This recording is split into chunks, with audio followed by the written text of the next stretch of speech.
Bonjour à tous, nous entrons donc ce dimanche dans le temps de Pentecôte. À la Pentecôte, donc on se souvient de l'Esprit Saint qui est reçu par les apôtres et la bonne nouvelle de la résurrection éclate au grand jour. Alors nous avons choisi pour cette émission de traiter une question de Florian. Florian a 5 ans et il demande est-ce qu'ils ont Jésus dans les autres pays? Et puis dans le reportage que vous allez voir dans quelques minutes, Stéphane 9 ans s'interroge est-ce que l'Esprit Saint est donné à tout le monde? Alors dans cette émission, nous allons essayer de répondre à ces deux questions. Nous allons également faire le point sur les fruits de l'Esprit Saint dans l'Église et dans le monde depuis le jour de la Pentecôte. Alors j'accueille donc Véronique Lemoine-Cordier. Bonjour Véronique. Bonjour Véronique. Bienvenue. Merci. Et j'accueille également le Père Henri de Villefranche. Bonjour. Bonjour Père Henri, bienvenue. Père Henri, est-ce que l'Esprit Saint est donné à tout le monde? Donc c'est la question de Stéphane que vous entendrez tout à l'heure à la fin du premier reportage et on va y répondre maintenant. Eh ben, on va dire qu'il est promis à tout le monde. Ça, c'est une bonne nouvelle du côté de Dieu. De notre côté, il faut se demander s'il est attendu par tout le monde. Et là, c'est peut-être pas sûr. D'accord, donc ça va dans les deux sens. Ça va dans les deux sens. C'est pas donné de manière... savoir si la sauce prend, ça dépend un petit peu de chacun. Très bien. Alors, Philippe Mouret a posé la question à des enfants de 8 à 10 ans. Est-ce qu'ils ont Jésus dans les autres pays? C'est quoi la Pentecôte? Nous regardons. Est-ce qu'ils ont Jésus dans les autres pays? Tous les pays du monde connaissent Jésus parce que dans tous les pays du monde, il y a des églises. Parfois, il y a des prêtres qui vont dans des pays pour lire l'évangile. Mais les difficultés, c'est que ils peuvent pas toujours y aller parce pour aller dans un autre pays, il faut l'autorisation du pays. Et parfois, il y a des pays, ils sont pas d'accord. Et il y a des personnes dans d'autres pays qui croient en Jésus, donc forcément il doit être présent. Jésus dans les autres pays, on peut le représenter de plusieurs couleurs de peau, noire, couleur mat. Et comme chaque année, quand c'est Noël, on montre un peu des images de Jésus dans à peu près tous les pays. Que s'est-il passé le jour de la Pentecôte et c'est quoi la Pentecôte?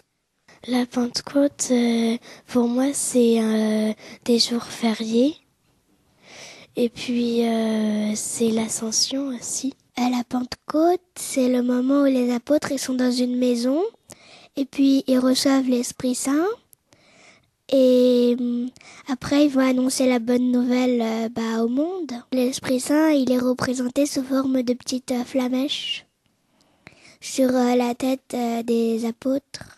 Après la Pentecôte, il y a eu les apôtres qui sont allés dans le monde pour annoncer la nouvelle.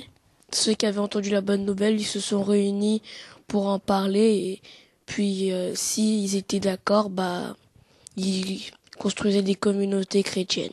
L'Église a continué à grandir parce que plein de personnes ont continué à prier pour Dieu et Jésus. Comme il y avait des gens qui naissaient, il y avait de plus en plus de monde qui voulait prier pour Dieu parce qu'ils avaient entendu la bonne nouvelle. Donc on devait agrandir les églises et c'est pour ça qu'ils ont su grandir jusqu'à aujourd'hui. Quel rôle l'Esprit Saint joue-t-il dans l'Église depuis 2000 ans selon vous? L'Esprit Saint joue comme rôle que c'est pour nous dire que Jésus il est ressuscité et qu'on peut toujours croire même si on n'y croit pas.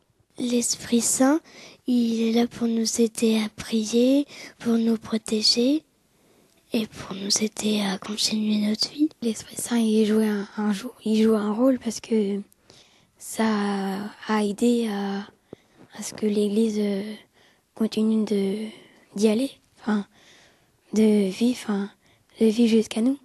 Quelles sont vos grandes questions sur la Pentecôte? Est-ce que l'Esprit Saint, il bénit tout le monde? Est-ce que ceux qui croient en Dieu mais qui ne sont pas baptisés, on peut les considérer comme des gens qui sont dans l'église avec un grand E. Merci Philippe pour ce reportage, merci les enfants pour votre témoignage. On va peut-être lever tout de suite la confusion qui a été faite entre Ascension et Pentecôte, Père Henri. Oui, c'est parce qu'il y a des grands week-ends voilà. qui se suivent et se ressemblent. Et puis, il y a quand même un lien, je veux dire, entre les 40 jours de l'Ascension, 10 jours après la Pentecôte. On peut imaginer que les apôtres ont vécu à ce moment-là l'attente de ce qui était promis. Et puis alors, l'idée que Jésus vient, et l'Esprit Saint vient, ça crée quand même justement une sorte de continuité entre Jésus et l'Esprit qui est au centre de la foi chrétienne. Alors l'Ascension, Jésus monte vers son Père. Oui, mais du coup l'Esprit vient et l'Esprit permet d'imiter Jésus. Que Jésus soit venu, très bien, mais l'intérêt c'est que ça continue. Et ça c'est le rôle de l'Esprit. Et donc 10 jours après, l'Esprit Saint descend sur les apôtres. Tombe. Tombe. On verra pourquoi, mais c'est 3 fois il tombe, justement. 3 fois il tombe, Oui. On verra pourquoi. Je vous propose de répondre à la question de Milo, qui a 10 ans, donc à la fin du reportage, qui demande, est-ce que les gens qui croient en Dieu mais qui ne sont pas baptisés, on peut quand même les considérer dans l'Église avec un grand E? Oui, alors, l'Église n'a pas de frontières visibles. Vous voyez, il y a des signes d'appartenance, on va dire les signes sacramentels, le baptême, la confession de la foi. Mais ce ne sont pas des frontières étanches. Il n'y a pas de carte d'identité chrétienne. Oui. Ça n'existe pas parce que seul Dieu connaît le cœur et seul Dieu sait qui est vraiment chrétien. Donc, l'idée que l'Esprit Saint puisse inspirer n'importe qui alors que de l'extérieur ça ne se voit pas, notamment dans l'idée de la charité, parce que la meilleure manière d'imiter Jésus, c'est quand même d'aimer comme il a aimé. Et ça, l'Esprit, comme dit Jésus, souffle où il veut. Et ça, il n'appartient à personne. Alors Véronique, on va parler de l'universalité, puisque l'Esprit souffle où il veut, il souffle loin et partout. Donc on va reprendre la question de Florian qui a 5 ans et qui demande, est-ce qu'ils ont Jésus dans les autres pays? Et puis il va ajouter, et Dieu, il est français, anglais, japonais, est-ce qu'il parle toutes les langues?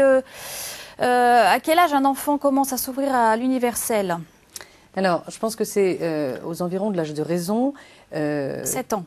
Vers 7 ans. D'accord. Voilà, parce que c'est à partir de là que l'enfant va pouvoir se décentrer de lui-même et pouvoir généraliser jusqu'à abstraire. Mais moi, je suis assez frappée de voir des jeunes enfants, beaucoup plus jeunes que l'âge de 7 ans, qui sont déjà confrontés à l'étranger, enfin à des pays différents parce qu'ils voyagent, parce qu'ils ont des parents d'une nationalité différente, etc.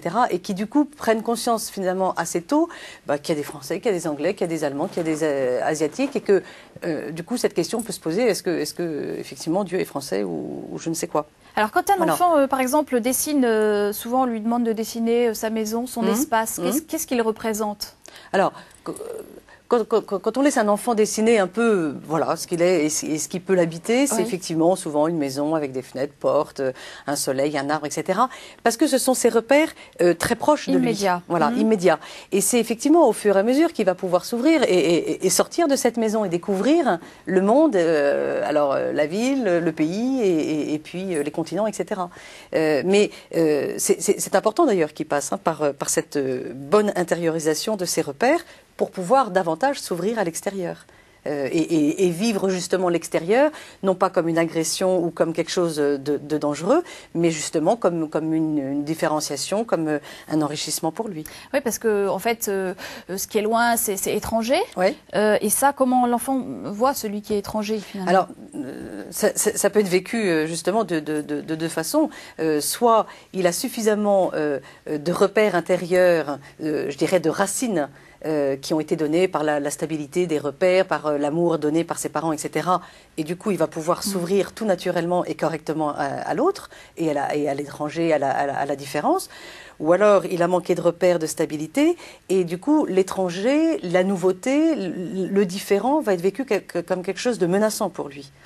Donc, ça dépend beaucoup de ses expériences premières. Et surtout de la constitution des repères qu'on a pu avoir dans les premières années de la vie pour pouvoir mieux s'ouvrir à l'autre. D'accord. Père Henri, Dieu, il est français, anglais, japonais, il a toutes les nationalités? Tout ce que Véronique vient de nous dire sur le développement de l'enfant peut être repris, mais mot à mot, sur le développement de la première histoire de l'Église.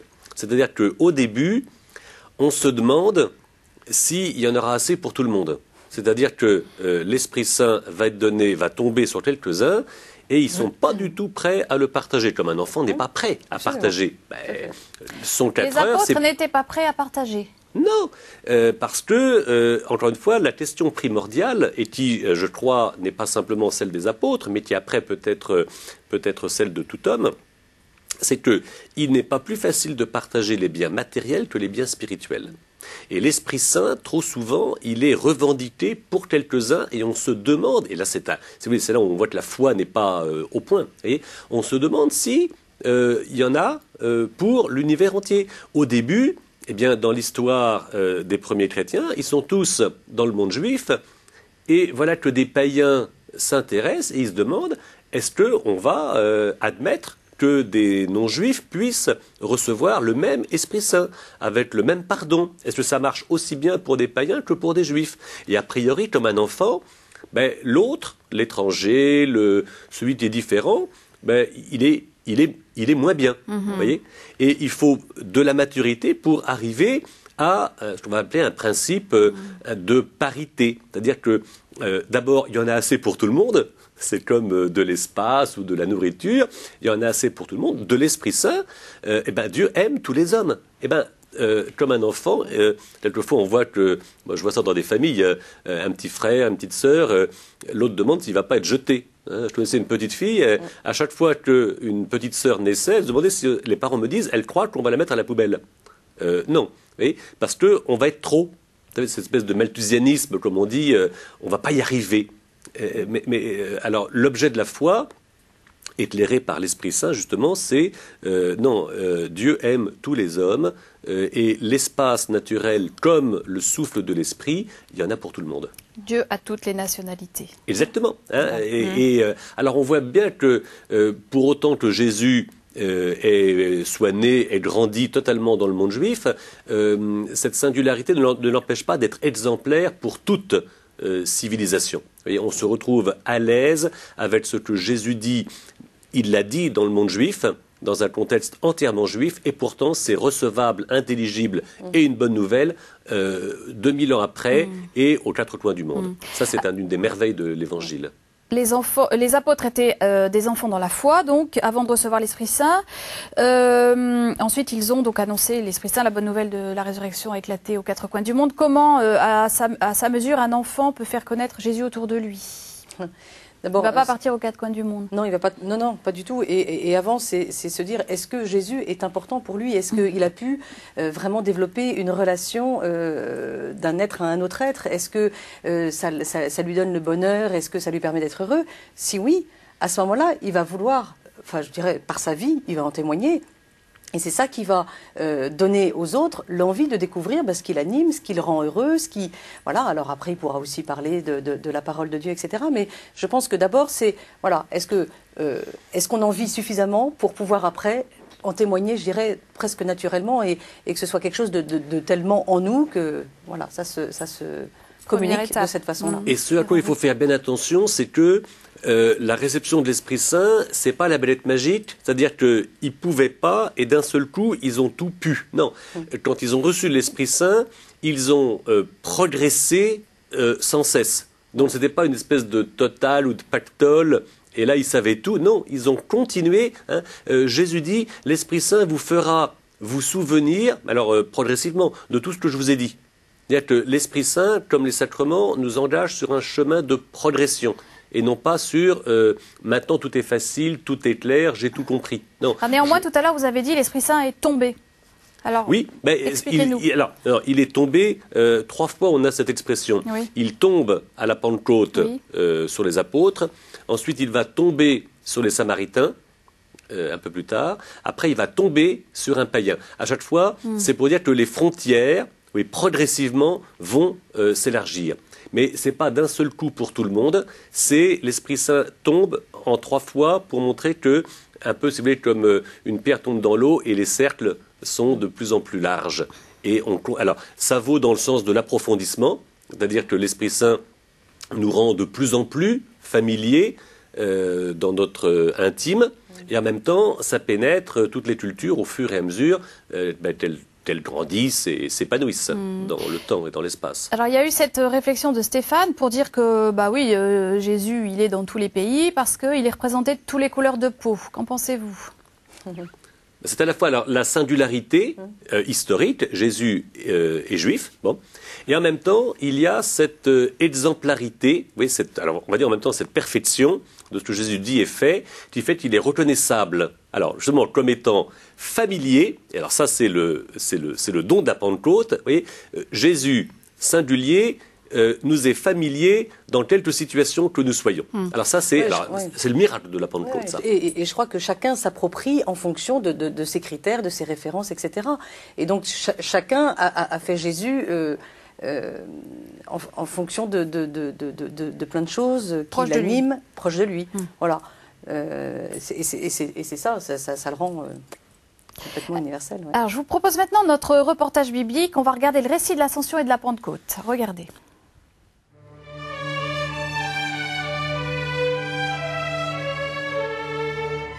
Le jour de l'Ascension, avant d'être enlevé dans le ciel, Jésus confia une mission à ses apôtres. Allez donc de toutes les nations, faites des disciples, baptisez-les au nom du Père, du Fils et du Saint-Esprit. Et apprenez-leur à garder tous les commandements que je vous ai donnés. Et moi je suis avec vous tous les jours, jusqu'à la fin du monde. Puis Jésus leur promit le don de l'Esprit Saint. Du mont des Oliviers, les apôtres retournèrent alors à Jérusalem.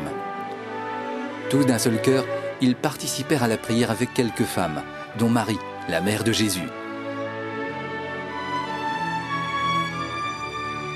Quand arriva le jour de la Pentecôte, ils se trouvèrent réunis.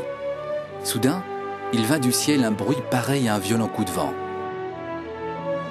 Une sorte de feu qui se partageait en langues se posa sur chacun des apôtres. Alors ils furent tous remplis de l'Esprit Saint. Ils se mirent à parler en d'autres langues et chacun s'exprimait selon le don de l'Esprit. La foule des gens rassemblés était dans la stupéfaction parce que chacun d'eux les entendait parler sa propre langue. Déconcertés, émerveillés, ils disaient « Ces hommes qui parlent ne sont-ils pas tous des Galiléens?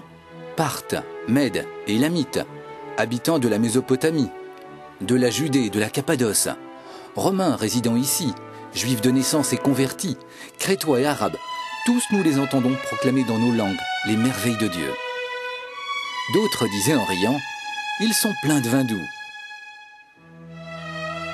Alors Pierre, debout, dit d'une voix forte « Habitants de la Judée, et vous tous qui séjournez à Jérusalem, comprenez ce qui se passe aujourd'hui.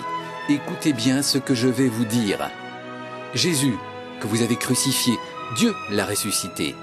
Il a fait de lui le Seigneur et le Christ. » Ceux qui l'entendaient furent remués jusqu'au fond d'eux-mêmes. Ils dirent à Pierre et aux autres apôtres « Frères, que devons-nous faire ?» Pierre leur répondit « Convertissez-vous et que chacun de vous se fasse baptiser au nom de Jésus-Christ pour obtenir le pardon de ses péchés. Vous recevrez alors le don du Saint-Esprit. » Ceux qui avaient accueilli la parole de Pierre se firent baptiser. La communauté s'augmenta ce jour-là d'environ 3000 personnes. Ce fut le commencement de l'Église. Des disciples partirent aux 4 coins du monde pour proclamer la résurrection et fonder des communautés chrétiennes. Un beau reportage monté par Laure Gaulier que vous pouvez voir et revoir en vous rendant sur le site internet de KTO, www.ktotv.com, rubrique 1000 questions à la fois. Les langues de feu, Véronique, ce symbole des langues de feu, comment peut-il résonner chez un enfant? Alors moi, quand j'entends langue de feu, j'entends plutôt feu plutôt que langue. Donc j'ai le sentiment que pour des enfants, c'est quelque chose qui est vivant, qui est chaud, qui rayonne, qui est lumineux, qui... voilà, je trouve que c'est un symbolisme qui est quand même très parlant pour des enfants, il me semble. C'est un langage de l'image très visuel. Très visuel. D'ailleurs, tout à l'heure dans le premier reportage, un enfant mentionnait bien ça sous forme d'étincelles de feu ou de flamèches de feu. Ah oui, flamèches, oui. Flamèches de feu, donc voilà, quelque chose qui anime, qui est fort. Qui bouge. Qui est puissant. Ah, néanmoins, langue, c'est l'organe de la parole. J'imagine que ce symbolisme veut nous dire quelque chose. Ah oui, parce que la langue de feu, c'est une image, simplement. C'est une flamèche, c'est la même chose. Après, le mot langue est un peu différent. Mais sinon, c'est vrai que allumer le feu, ou alors le feu sacré, c'est très universel. Puis je trouve que ça peut facilement faire comprendre à un enfant que l'Esprit Saint, qui est quand même quelque chose de difficile à expliquer, c'est avec ce symbolisme du feu, c'est la bougie qui peut en allumer plein d'autres, qui anime plein d'autres bougies. Enfin, pour ça, pour le baptême, la fête de Pâques et dans tous les grands rassemblements de jeunes, l'image qu'on voit partout, c'est un jeune qui prie dans la nuit avec une bougie qui l'éclaire. Et là, c'est vrai que les portraits sont sublimes. Tout le monde est beau, éclairé par une bougie. C'est vrai que c'est fascinant. Ah oui, mais l'idée que les gens sont rendus beaux, d'ailleurs, c'est un des fruits, le travail de l'Esprit Saint, c'est de rendre beau. D'ailleurs, regardez dans une église, un dimanche matin, les gens sont plutôt beaux, c'est une belle assemblée. Il y a de la lumière, on chante, on communie dans tous les sens du terme, on se donne la paix. Le dimanche matin, c'est un moment où les gens sont beaux. Et dans la semaine, c'est le moment peut-être où on est le plus beau. Alors, dans ce récit de la Pentecôte, Pierre s'adresse à la foule et chacun l'entend dans son langage maternel. Donc on revient à cette familiarité, cette universalité qui se fait maternelle, familière. Pour les enfants, c'est très touchant, ça. Oui, et c'est très important. C'est qu'effectivement, parce que ça va leur être expliqué avec leurs mots à eux, dans leur langue à eux, dès le début et le plus quotidiennement possible, ça fait partie d'eux. C'est quelque chose qui est totalement intégré, comme un repère dont on parlait en début d'émission, qui permet, encore une fois, que les choses prennent racine en eux. Du coup, effectivement, bien que ça a été enseigné dans leur langue à eux, après, c'est ça qui va leur permettre de comprendre qu'il y a d'autres langues pour expliquer les mêmes choses, et ce côté universel de Dieu, oui. Langue maternelle. Alors, l'idée de la maternité, c'est très important. D'abord, l'Esprit Saint, on dit souvent qu'il est féminin, voyez. Donc, Ah oui, le mot en hébreu, par exemple, le mot ruach est un mot féminin. Voyez. Donc, ça met un peu de féminité dans le vocabulaire masculin sur Dieu, ça fait pas de mal. Et il y a cette fonction d'engendrement. Et notamment, l'engendrement qui fait que ce qui était étranger, notamment le mystère de Dieu, et notamment, ce que dit Pierre, ce Jésus que vous avez crucifié, Dieu l'a ressuscité. Qu'est-ce qu'on raconte à la Pentecôte? Les merveilles de Dieu. Qu'est-ce que Pierre raconte le vendredi saint? Et le miracle, ou le fruit de l'Esprit Saint de la Pentecôte, c'est que ce fait incompréhensible de la mort sur la croix de Jésus devient quelque chose de familier. Et la croix est devenue, souvent on peut en faire un bijou et c'est vénéré, la croix devient une bonne nouvelle, devient un signe de réconciliation et de pardon. Voyez. Alors que l'Évangile, tout l'Évangile, tout le catéchisme, si vous voulez, qui peut nous sembler compliqué, étranger, lointain, nous paraissent familiers, proches et me concernent, c'est ça que les témoins de la Pentecôte ont vécu. Voilà. Ce que Pierre nous dit, c'est pas simplement nous, étrangers, nous comprenons dans notre langue au plan de l'idiome, au plan de la langue étrangère. C'est que le fond de ce qu'il nous dit, on le comprend. C'est mon histoire. Voilà. Ce Jésus, c'est mon Jésus, c'est pour moi. Oui, c'est très important. Je voudrais il nous reste une minute, je voudrais qu'on parle peut-être de l'Esprit du Seigneur, qualifié par Isaïe d'esprit de sagesse, d'intelligence, de conseil, de force, de connaissance, de crainte de Dieu. Sagesse et intelligence d'un point de vue humain et psychologique. Qu'est-ce que ça signifie? La sagesse, sur un plan humain, c'est le fait d'être sage, d'être calme. Mais ça, c'est acquis ou c'est... Alors ça, ce sont des prédispositions qu'on a après plus ou moins, qu'on va développer plus ou moins avec l'éducation, etc. Mais oui, c'est quand même quelque chose qu'on a en plus ou en moins. L'intelligence, c'est cette capacité qu'on a en plus ou en moins, selon, de comprendre des réalités plus ou moins complexes, etc. Et comment ces qualités donc rejoignent le don de l'Esprit Saint ou Eh bien, on les vit dans l'harmonie, dans la plénitude, et on va dire, encore un mot important, dans l'abondance. Voilà, voyez, l'Esprit Saint réalise une promesse du Christ qui nous dit Je suis venu pour que vous ayez la vie et que vous l'ayez en abondance. Alors, la vie naturelle, c'est très bien. Quand elle s'épanouit sur le sol naturel, c'est vraiment l'abondance heureuse. Eh bien, on va terminer là-dessus. Oui, Oui, allez-y. et du coup, la sagesse devient vraiment un goût du divin. L'intelligence va c'est permettre... goûteux. Voilà, c'est goûteux, exactement. Voilà, Alors, donc, c'est un degré supérieur et de plus grande plénitude. Donc l'Esprit Saint, si je résume, est féminin, maternel, c'est ça? Oui. Et abondant. Et abondant. Et plénitude. Bon, on y va. Donc c'est la fin de notre émission. Nous repartons plein de dynamisme. On va se retrouver la semaine prochaine pour explorer cette question. Comment Dieu peut-il être à la fois une et trois personnes, hein? Donc on va explorer le mystère de la Trinité. Merci à vous de nous avoir suivis. Vous pouvez revoir cette émission et celle qui précède sur le site internet de KTO. Au revoir à tous.